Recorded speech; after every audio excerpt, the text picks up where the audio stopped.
It's down to the final hours of political campaigning in the Malaysian state of Sarawak. Contesting candidates and parties are making their final appeals for support ahead of tomorrow's polls. Afif Arifin is live for us in Kuching. Afif, final day, final pitches. How have the candidates and the parties been trying to woo voters?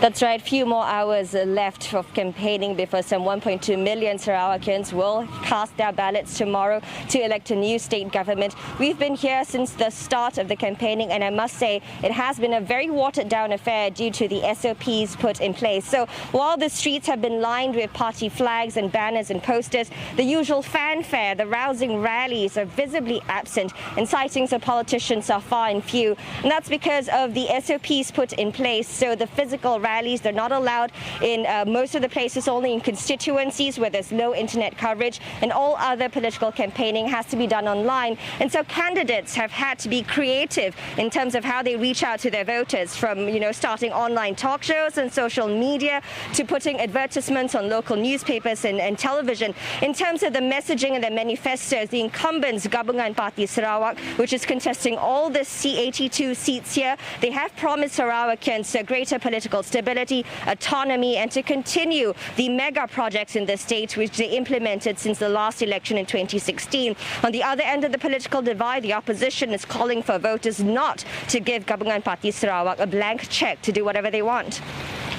Afif, as you say, in the absence of rousing rallies, what do you feel is the sentiment on the ground? And the experts, what are they saying about the significance of these polls?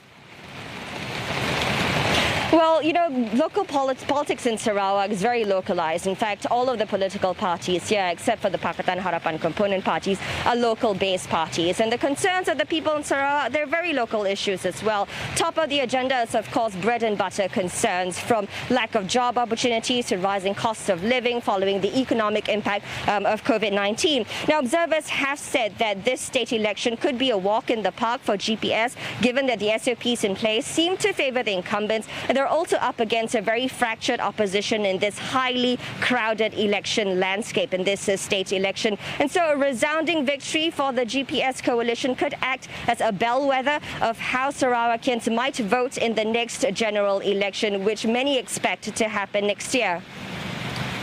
And thanks for that. Afif Arifin there for us live from Kuching, Malaysia.